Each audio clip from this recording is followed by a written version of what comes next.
The poor still have hope to hold on to. The sick still have prayers to rely on. But the overweight, they are left with nothing. In every street, in every gathering, in every proposal, they are reminded of their defeat. And if one day they don't decide to change, that same defeat will decide the rest of their life. Ayesha was born in a small town where everyone knew each other.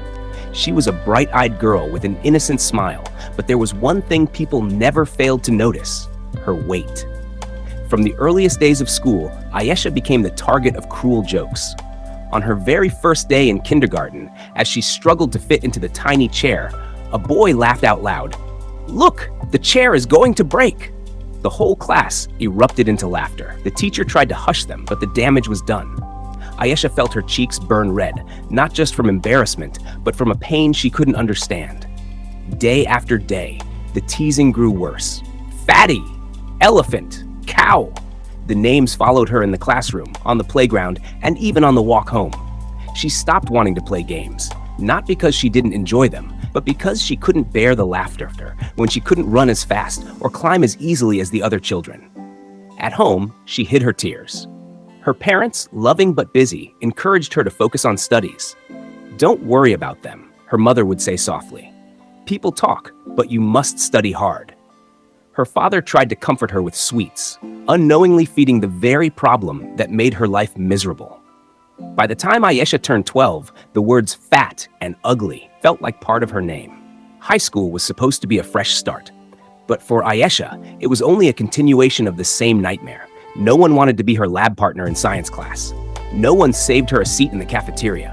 At lunch, she often sat alone, poking at her food, while other girls giggled together in groups.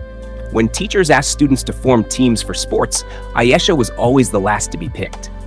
Some girls rolled their eyes and whispered, "She'll slow us down." Others laughed and said, "We don't want her." But the cruelty wasn't limited to classmates.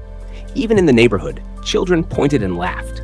Old women whispered to each other, "Poor girl, who will ever marry her?" Boys in the street shouted insults as she walked by. The isolation was suffocating. Every birthday, she wished for just one true friend. Every New Year's Eve, she promised herself things would change, but nothing ever did. When Ayesha turned 19, her parents began searching for marriage proposals. They believed that if she found a good husband, her life would be easier. But proposal after proposal ended in rejection. Some families rejected her directly. "Your daughter is too fat." Others were more polite, but still cruel in their silence. Ayesha watched her parents return home with heavy hearts after every meeting. She saw the sadness in her mother's eyes, the helplessness in her father's shoulders. It broke her more than the rejections themselves. One evening, after yet another rejection, Ayesha overheard her parents talking. Her mother whispered, "Maybe no one will ever want her." Those words stabbed her heart like a knife. She locked herself in her room that night, staring at the ceiling as tears soaked her pillow. For the first time in her life, she wondered if she was truly worthless. One day, as she was returning from the market, a group of young men blocked her way. They laughed loudly. One of them shouted, "Who will marry you, fat cow?" Another added, "Maybe a butcher, since you look like his animal." The crowd around them laughed. Ayesha froze, humiliated. Somehow, she pushed past them and ran home. Once inside, she locked her room, stood in front of the mirror, and stared at herself. Her face was red, her body trembling. She whispered to her reflection, "Is this all I am? A joke? A burden? A girl no one wants?" For the first time, she felt anger burn hotter than her sadness. She clenched her fists. "No more. I will not live like this. I will not let their words define me. If they think I am weak, I will show them strength they have never seen." It was the night Ayesha's life changed forever. The next morning, Ayesha woke up before sunrise. She tied her shoes, the same shoes that had gathered dust for months, and stepped outside for a walk. The air was cool, the streets quiet, but her heart pounded as if it would burst out of her chest. She walked for 10 minutes before her legs began to ache. Sweat poured down her face, her breath came in short gasps, and she almost gave up. But then she remembered the laughter, the insults, the tears of her mother, the helplessness of her father. She clenched her teeth and whispered, "Just one more step." That became her mantra, one more step. Day after day, she walked. 10 minutes became 15. 15 became 20. Slowly, painfully, she built the habit. Exercise was not the only challenge. Ayesha changed her diet. She cut out fried food, sweets, and sugary drinks. At first, it felt impossible. When her friends ate ice cream, she drank water. When her family had oily curries, she ate boiled vegetables. Her relatives laughed at her. "Do you think you will ever look like those slim girls?" some asked mockingly. But Ayesha ignored them.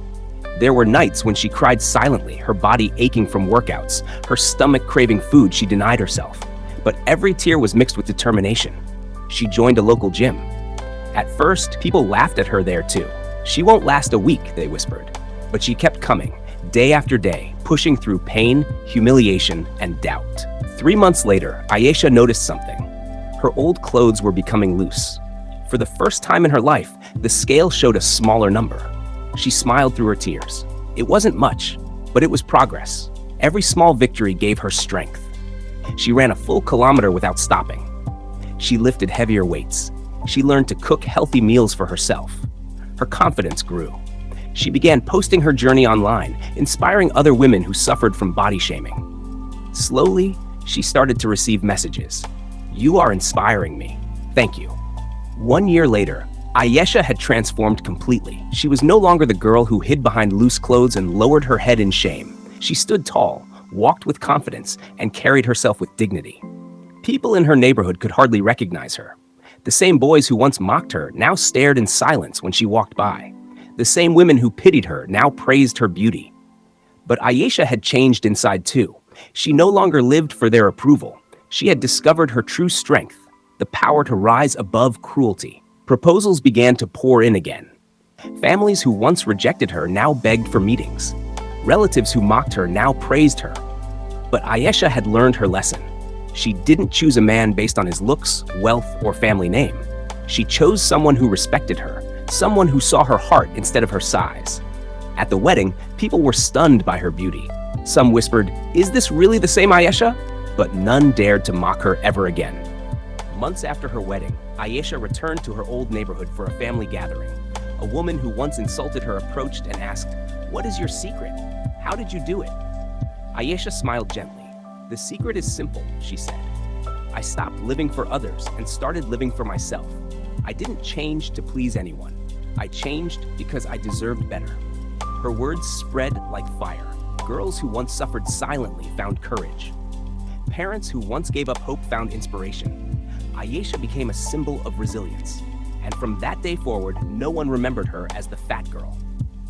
They remembered her as the girl who refused to be broken, the girl who turned pain into power and tears into triumph. No matter how much the world mocks you, your strength lies not in their acceptance, but in your determination. Change yourself, not to silence their laughter, but to honor your own worth.